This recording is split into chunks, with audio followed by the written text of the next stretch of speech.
Aussie StarCraft cast. Today we thought we'd bring you some of the games from the WCS Premier League. So these games will be primarily from the round of 32. And today in the top right hand corner we have Major. In the bottom left hand corner we have Team Liquid's LiquidHero. So it'll be a Terran versus Protoss matchup today, and it'll be taking place on Neoplanet S. This map's quite a handy map, but it can feature both short aggressive games and depending on the player's ability to defend their third bases, can also develop into quite lengthy and interesting macro games.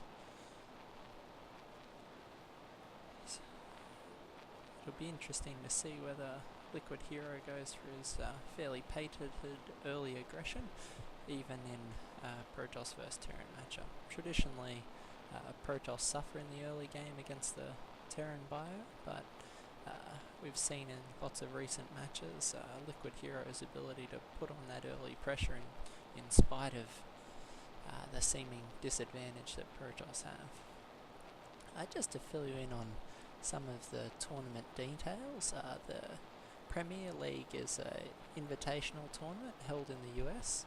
The first rounds take place online, and once players make it to the round of 16, that's held at a venue in New York.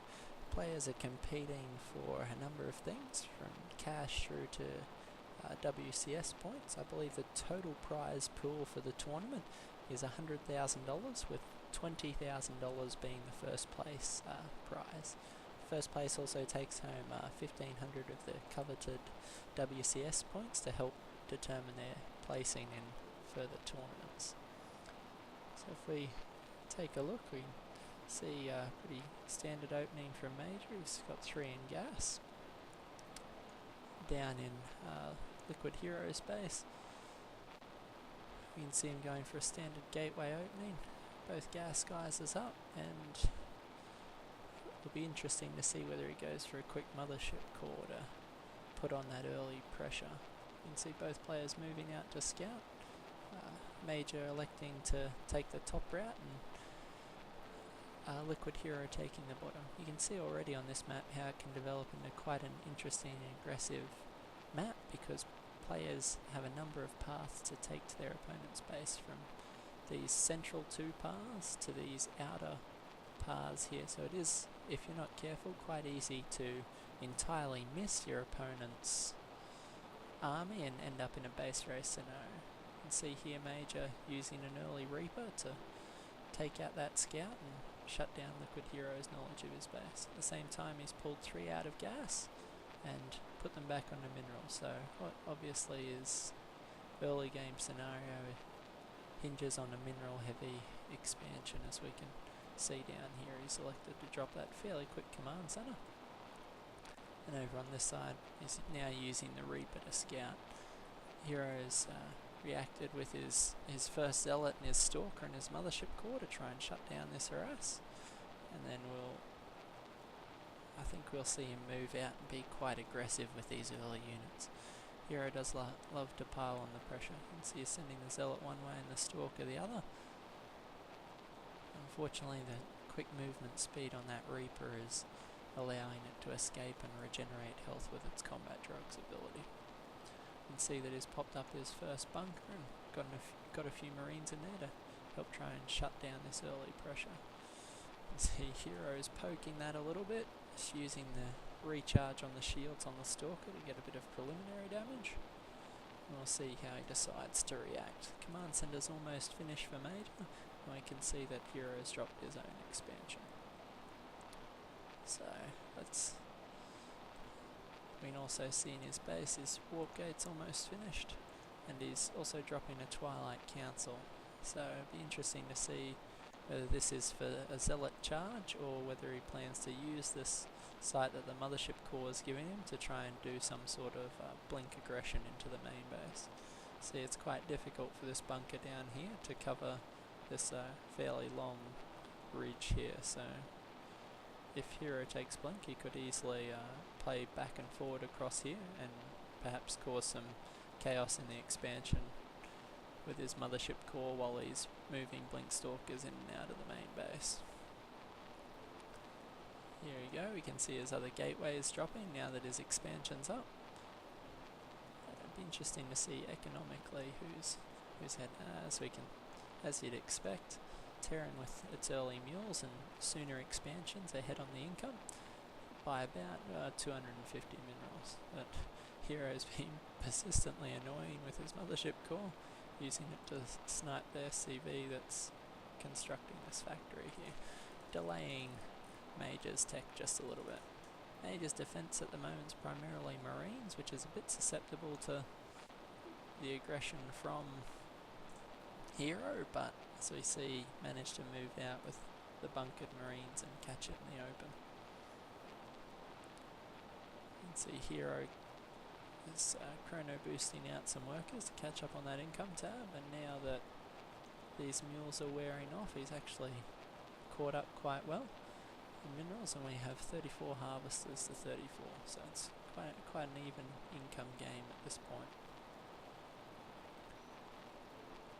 Alright, we have +1 weapons on the way, so as fairly standard from Terran. They really, in this map, it's particularly difficult to hold your third base, so you have Major likely warming up for some 2-base bio play, trying to exploit perhaps some medevacs to exploit the different paths that are available on this map.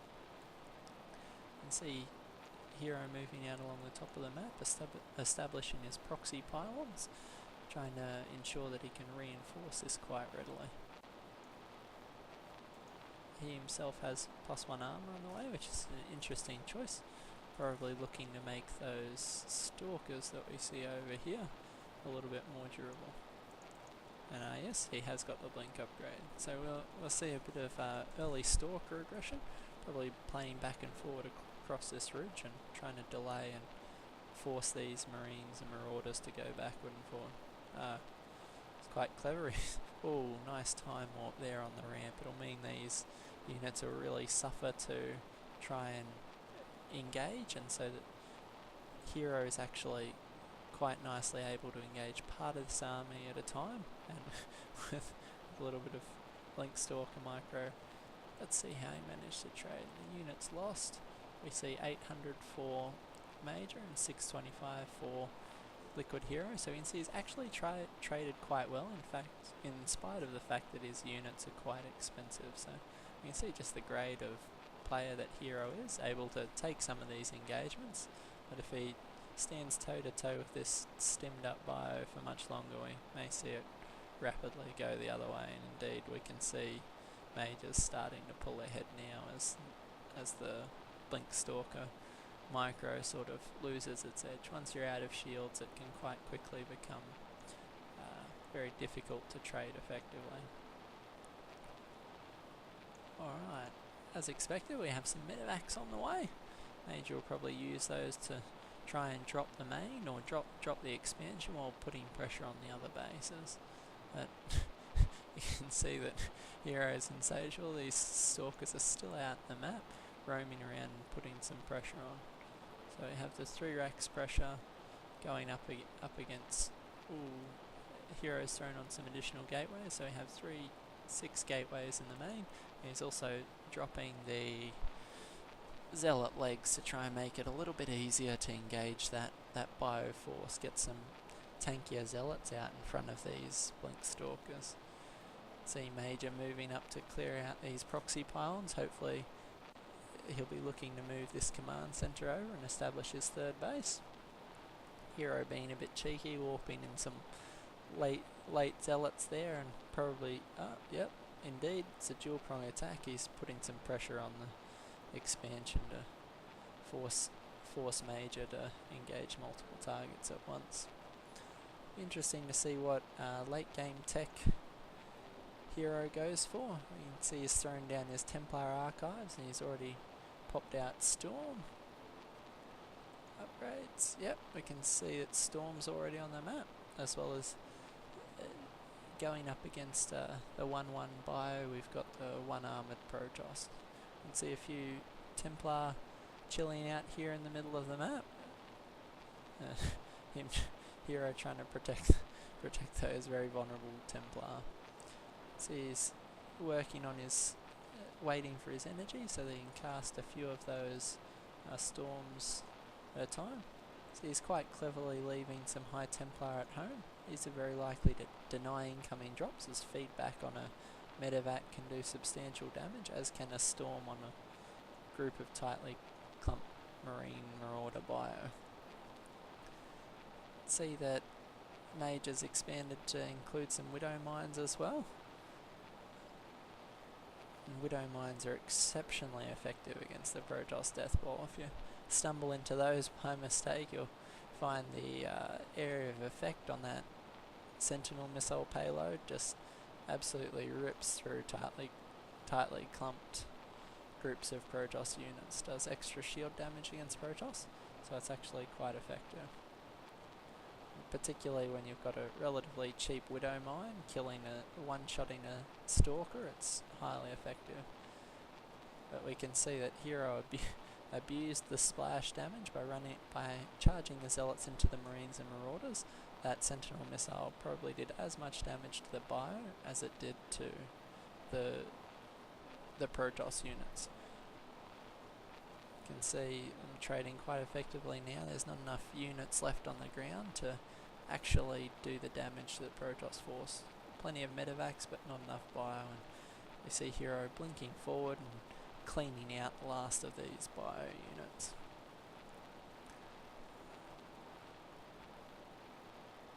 The reinforcements managing to be just enough to turn back Hero, and Hero with no more energy for Storm. Besides, probably better to run and fight another day. Have some small counter attacks coming across the top, but some of Major's bios moved out to wipe out that other forward pylon, so he's done well to secure himself against those sorts of warp in harassment. But we see ourselves, we've got 3 base, and Terran generally wants to be a base up on Protoss. Protoss can, once they get to 3 bases, they can quite comfortably sim up their death ball, and it trades quite effectively. Things like Storm and Colossus are quite effective against Terran, and you generally need the extra income and units to sustain your effectiveness. I'm surprised that we haven't seen any drops come out of Major, in spite of the amount of medevacs he's got. Is probably due to the consistent pressure that we have Hero putting on. We can see his Zealot counterattacks already established another pylon. He's just consistently putting pressure on this base. He's relentless, and that's likely what's come into play to keep Major in his base. Normally we'd expect to see even some dual drops or some drops in the third while he puts some pressure on the natural expansion from the top here, but by virtue of the aggression that he's had, even now he's got his Zealots knocking down that supply depot wall and forcing Major out of position so he can engage the army in 2 sections. But these Hellbats that Major's had on will do quite a substantial amount of damage to the Zealots, even with the 2 armor upgrades that they have. If they engage head on to that, they will just evaporate. But some nicely placed storms there, taking that bio down to red, and we'll see if Hero can push the door of this natural. It's probably a few too many Marauders and not enough storm. We see this Archon tanking a fair bit of damage, and Hero goes straight for the expansion, trying to put some added pressure on and force the lift off. As every minute that this base isn't mining, with Hero's 3 bases going, it's another minute that Hero is able to pull ahead in the income, and I suspect if we change the income, we can see that yes, indeed, LiquidHero is up in the income, and Major has fallen behind. He's dropped a few mules to catch up there, and they'll give him a temporary buff in income. We go back to units lost. We can see that it's favouring LiquidHero by about 2,000 resources. That's probably because of the effectiveness of some of these engagements, though.